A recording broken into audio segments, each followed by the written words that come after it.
We are approaching our very first new moon after this wild ride of an eclipse season. So the new moon is happening on Friday, November 1st, 11/1/2024 at 8:46 a.m. It is in the sign of Libra in Swati Nakshatra, and so we'll say more about what that means. Of course, it is a good time to tend to your roots so that you can grow with better suppleness and flexibility and grow in the direction perhaps that you want to grow. And so we'll talk a lot about the other astrological context happening around this new moon, like this eclipse season that we're just kind of stepping out of. So we've technically been out of eclipse season and it technically ended at the last full moon. But this is the first new moon where we've really had some time to kind of process and kind of get out of that maybe unclear or spiritually hazy, perhaps even confusing state that eclipse season kind of brings on. And so this time is good to set intentions around how you want to move forward with the new information that likely revealed itself to you during eclipse season. And so with that, I want to invite you to a very special event called Through the Portal, because often we call eclipse seasons portals. And so now we're through the portal, but like now what? We're probably all discombobulated, right? And so that event is happening this Friday. It is actually by invite only, and the only way to get an invite is to email me and ask for the details. And I'll say more about why, because in a nutshell, Libra is all about relationships and business. And I'm just like reaching a point personally where I'm like, I don't want to have some big automated business where I like send you links and you do the thing without interacting with me. I want to interact with you because you likely have been listening to the podcast for whatever length of time, and I just want to get back to interacting with folks. So it's invite only. If you're watching this where I'm recording it live, the Yogi Scopes live folks, you already have access, so don't worry about it. I'll say more about that at the end. And so with that said, I just want to officially extend you a warm welcome to the Yogi Scopes podcast. I'm your host, Rose Holbrook. I am a Vedic sidereal astrologer and a yoga therapist, which means for you and for the context of this podcast that I use the Vedic system of astrology, which uses the sidereal zodiac. So I think actually right now it's in, no, maybe not for this new moon, but I know for the last full moon, it was like we had the sidereal zodiac had it at like, not even a degree of Aries. And so under the tropical zodiac, it was also happening in Aries. That happens like maybe once a year where we'll have some overlap with the tropical zodiac or with what, everybody else on the internet, especially if you're in a Western country, is saying about like this is the astrology. It gets really confusing for folks. So if you're new, just bear with me and know that the signs might be different than what you're used to. And if you want to calculate your Vedic birth chart, so not only does it use a different zodiac, so the signs are different, they're more astronomically accurate, which feels great to me, but the chart will look different. And so you can go to yogiscopes.com/chart to get your Vedic birth chart. There's also a handy free little worksheet there that you can download to understand it. It's called the Birth Chart Decoder. And so, yeah, just follow along. Let it be confusing. You'll enjoy it, right? It's fine. We're all here to learn. And so that's what we are here to do. So then in the yoga therapy context, we end every single one of these episodes with yoga practices and journal prompts to help you better embody these energies and do something practical with it. Because it's one thing to use astrology for like self-reflection, and just what I experience with a lot of folks when they first come to me or to like working with me, if they're very, very into astrology, and they haven't been pairing it with yoga and with more embodiment practices in this way, is it can lead to what we call in the yoga world Vata imbalance or upper chakra imbalance, where you're just like kind of anxious, scattered, maybe even like disconnected from reality a little bit. And I don't mean that in like a psychosis way. I mean that in like a It just feels hard to implement in your life. And so we want to bring it down to the body, down to earth, down to the lower chakras. And that's through the embodiment practices, specifically yoga. So at the end of every episode, I will give you yoga practices and journal prompts to not just be like in thought loops about these things, but to actually like do something with this information. So stick around to the end for that. And let's talk about the new moon. So first, I always like to kind of explain what a new moon even is. Like how do we make meaning of it astrologically? It's when the moon and the sun, from our perspective on Earth, come to the exact same degree point in the sky. And so what that means is, from our perspective, is they're at the same degree point, then the moon is not reflecting any of the light of the sun because it's on the same side of Earth as the sun. At a full moon, the moon is on the opposite side of Earth as the sun, so it's reflecting all of the light of the sun that it possibly can. And so at a new moon, it's a dark moon. It's not reflecting any of the light. So it is I want to savor on this analogy, especially for this new moon in particular. It is like the dark soil, or dark, the seed is planted in darkness, right? Like, there's this like cheesy saying that I'm totally going to butcher and don't know where it comes from because I'm like the queen of knowing quotes that not knowing who said them.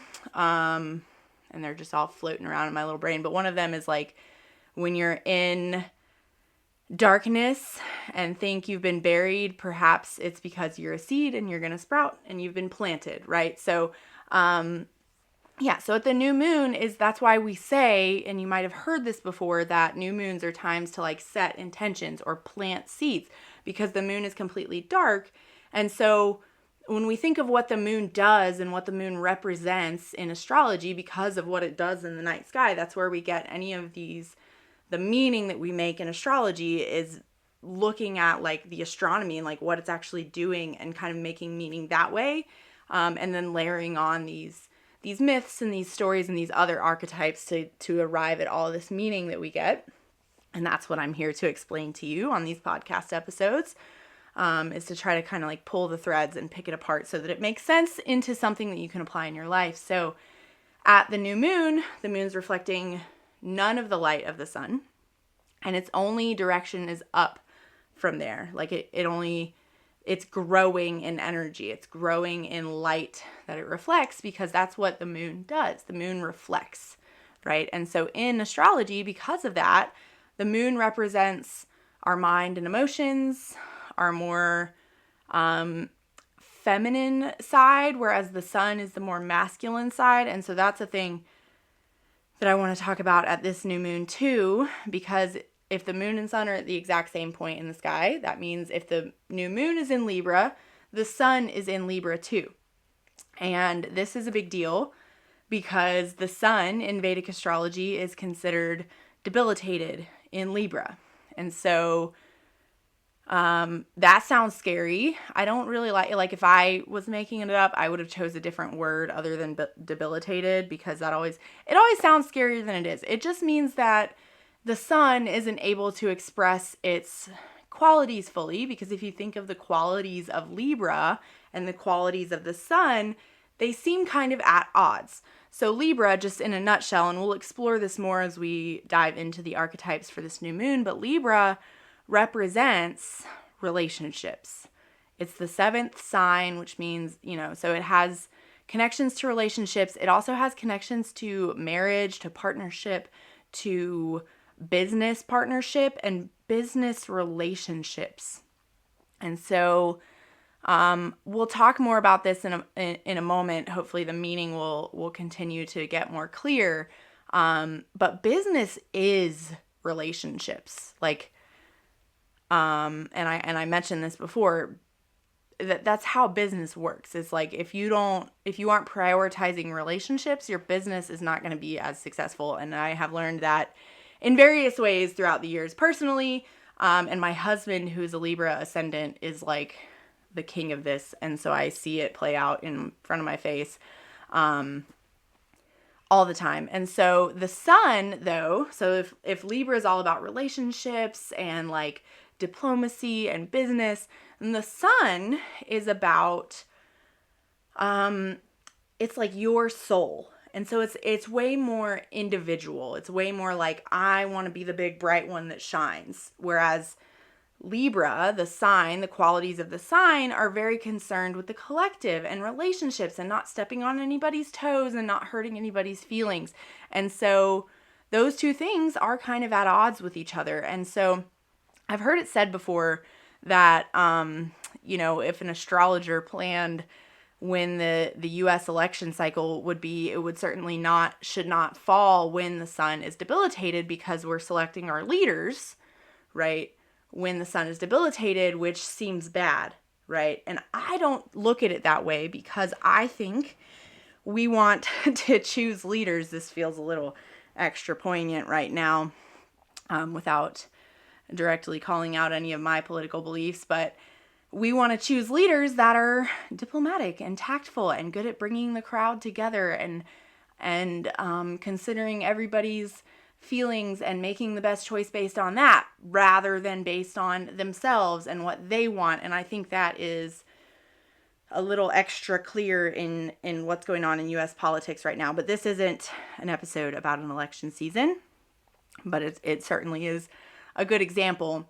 And so we have this new moon in Libra, and the sun is debilitated in Libra. And so I just wanted to give that example to describe kind of what that means, what the sun being debilitated in Libra means, and how I almost never think that debilitation is a bad thing. And hopefully that helped elucidate what Libra kind of represents in a more practical, clear example. And so another important factor about this new moon that maybe makes it different than any other new moon in Libra is we're just stepping out of eclipse season.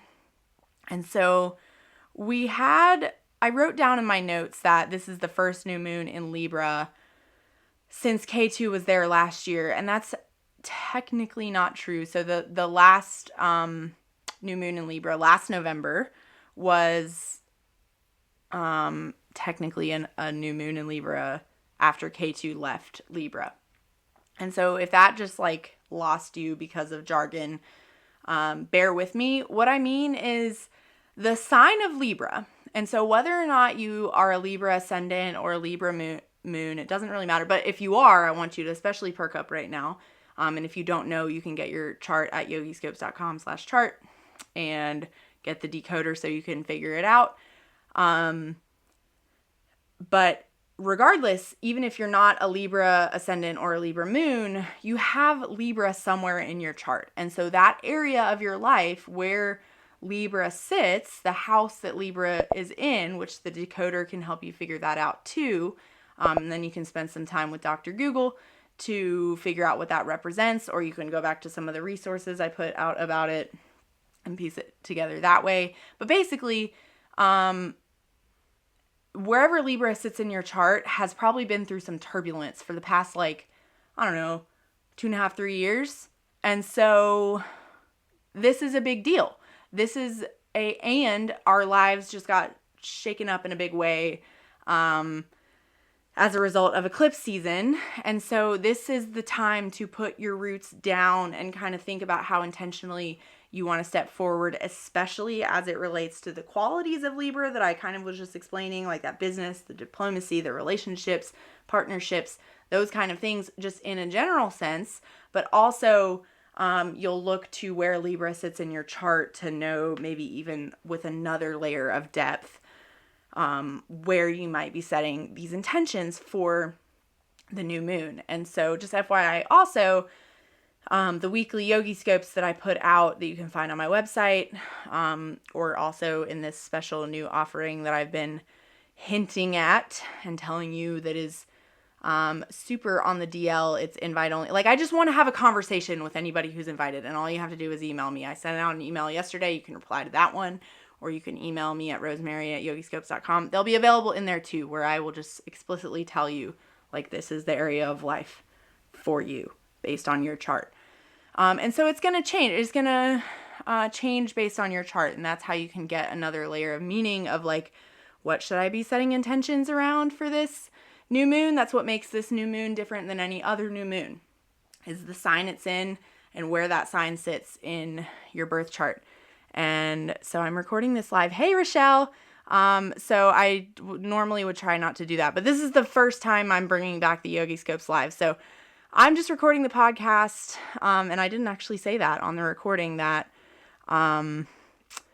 it's a live recording. And so there's folks joining me live, but they're not going on the recording of what will go out on the podcast platform. So we've talked about, what Libra represents. Let's dive into the Nakshatra where this is happening. So Swati is within the sign of Libra completely. Sometimes nakshatras will bridge between two signs, but this one is completely within the sign of Libra, and so it carries a lot of the same qualities of Libra. But interestingly, so I've just been harping on how Libra represents relationships and diplomacy and kind of, caring about making everybody happy and being charming, right? And relating with other people, business relationships, personal relationships, and sort of a more collective vibe, right? Well, Swati, the nakshatra where this new moon is happening, translates to the independent one. So that's already bringing up this sort of dichotomy, maybe symbiotic relationship between our independence and relationships. It's a super huge, like, two sides of the same coin, your self-other balance. That's what we want to be considering at this new moon. And so the symbol for Swati Nakshatra is, and that's where the symbology is where we get a lot of the meaning that we make. It's how we can consider how these things, these subtle energies are showing up in our lives, is by considering this symbolism. So the symbol for Swati Nakshatra is a young sprout quivering in the wind. Interestingly, most nakshatras have more than one symbol, and another symbol for this nakshatra, for Swati, is a sword. And those two things feel kind of at odds to me, or like very different symbolism when you start kind of diving into them. So a young sprout quivering in the wind seems like extremely vulnerable. Like, I remember one of the first times I ever tried to start a garden, I planted some like sunflowers. And as soon as I planted them in the ground, I let them sprout inside my house until they were like 4 or 5 inches high or whatever. And I planted them in the ground, and the next day a rabbit ate them. And so I'm just like, young sprouts are so delicate and so vulnerable, right? And a thing that I want you to kind of pay attention to about young sprouts, like these little fresh plant seedlings, is they grow the roots first. So if you've ever like watched one, I don't know, I did a little experiment. My kids are in like preschool, and this spring we did a thing where they sent some seeds home, and you could watch it sprout in a little Ziploc bag so it's clear. And so if you never like physically watched that, just know that it's true that the roots grow down first, and then the sprout goes up. And when the seed gets planted, it like orients itself, which is crazy to me. So so they tend the roots first before the top part even breaks through the ground. The roots grow first. And so I feel like that is related to this, independence versus the collective and the relationships thing, is like, if you want to be there for other people and really show up for them in relationship, then you also have to tend to your roots first. That's like really coming up at this new moon. And then so the sword symbol is, it's more sharp and it's more cutting, and it's like, wait, it's the opposite of this vulnerable little sprout that might make it or might not. It might get eaten by a rabbit, or it might just, blow over in the wind. And with the little sprout being much more flexible and swaying and, but it's very connected via its roots. And then the sword is this like cutting, fighting thing. So I just bring that up to say that, what are the commonalities between those two things is, there is this like point of connection and stability to be able to go out and make those choices. And so if you've ever heard the like breakdown of the word decide, the ending of that word side is like to kill, like homicide, right? And decide is to basically kill one of the two things that you're choosing between, right? So that sword analogy is coming up. So it's like, as we're in relationship, we have to continually make decisions between like making sure we are individually taken care of, tending to our roots, right? And then being there and swaying and being part of the collective, right? So the ruling deity of Swati Nakshatra is Vayu, the god of wind. And so Libra is also an air sign. And so that wind archetype is really high right now. And I just want to point out that that's like common for this time of year, at least here in the Northern Hemisphere where we're moving into Vata season. And so I spent some time also talking about the sun being debilitated. And it's like, oh, that sounds scary. The sun is debilitated. Well, the days are getting shorter. And so that factors into the mythology too, is like that the sun is like having less of a focus at this time of year. The sun is out less. So that factors into like the reason the sun is considered debilitated here. And so that's what we're experiencing here in the Northern Hemisphere. The days are getting shorter. We're actually, not at a time for new growth. We're at a time for tending to those roots. So maybe that's what you really consider at this new moon. So to recap, let's talk about the overall energies of all of the archetypes I kind of just said. And then we'll talk about yoga practices and journal prompts. And for those that are here live, I'll stop the recording that's going out on the podcast and I will open the floor for Q&A. So overall energies, this new moon, time to set intentions, right? In general, at any new moon. So what are you going to set intentions around? Perhaps business, if you have one. Perhaps relationships, marriage, partnerships.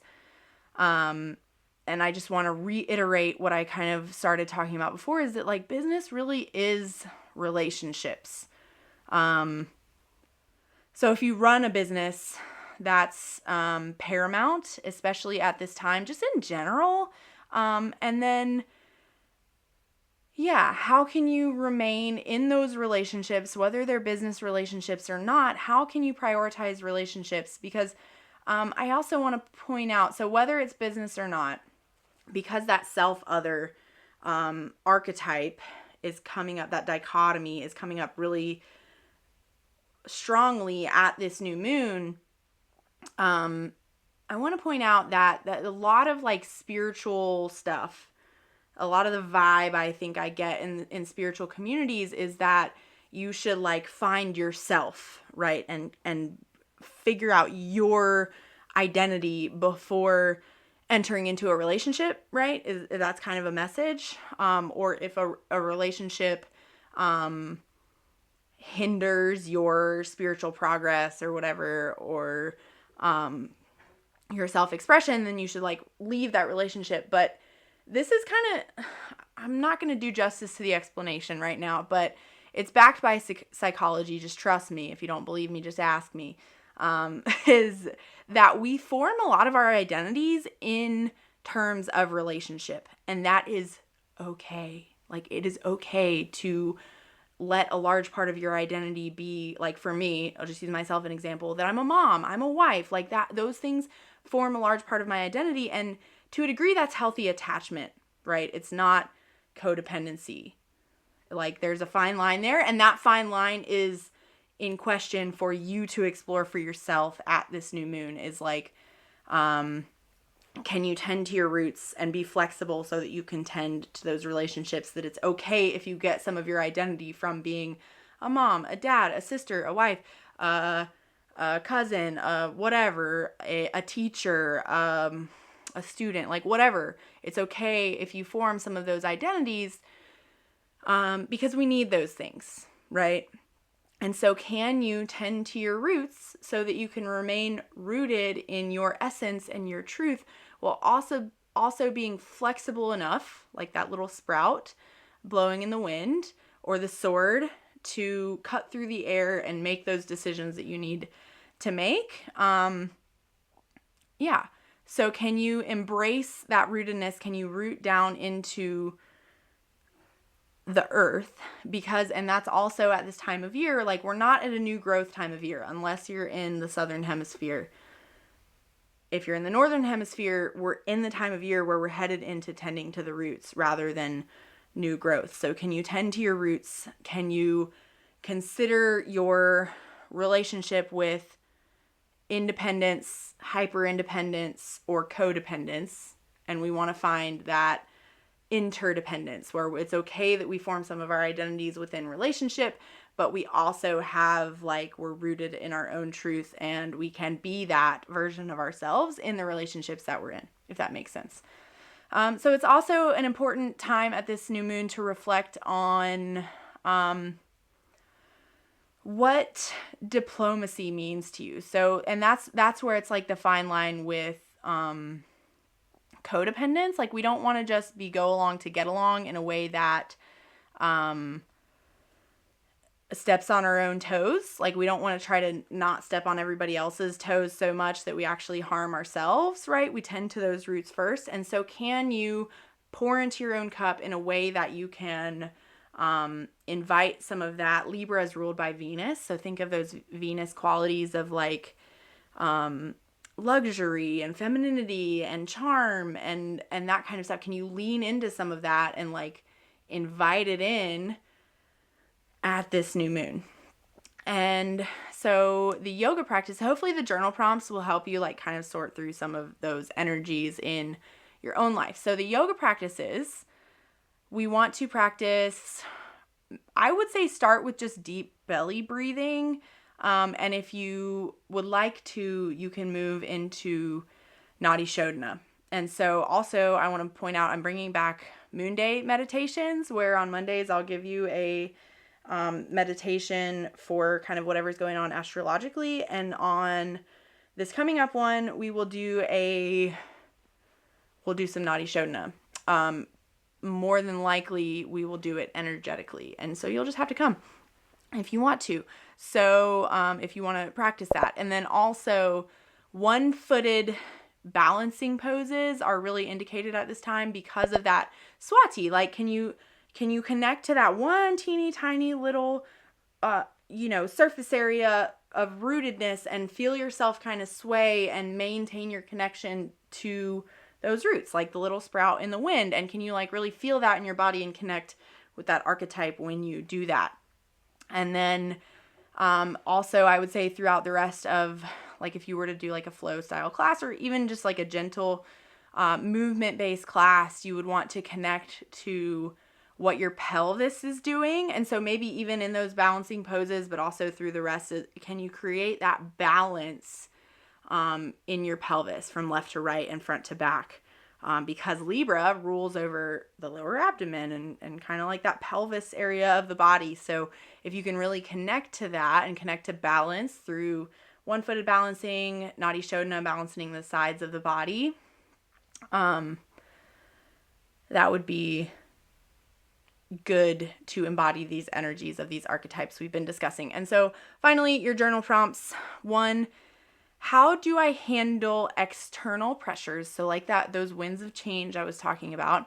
And where can I allow myself to bend without breaking? And then maybe related to that is like, what are my roots to get me through those moments? Like, what makes me feel grounded when the winds of change are really kicking up? And then second question, what does true diplomacy mean to me? And how can I embody it more fully in my relationships? So I just want to reiterate that we can give selflessly in relationships when we have tended to our own roots and our own hearts. And so I just want to leave you with that, and then extend you this invite to, if you want to come to these fun things I've been alluding to, like the live recording of the podcast where you can stick around for Q&A afterwards. If you want to come to those Moon Day meditations that I'm bringing back, maybe you've heard of them, maybe you haven't. They were wildly popular when I did offer them.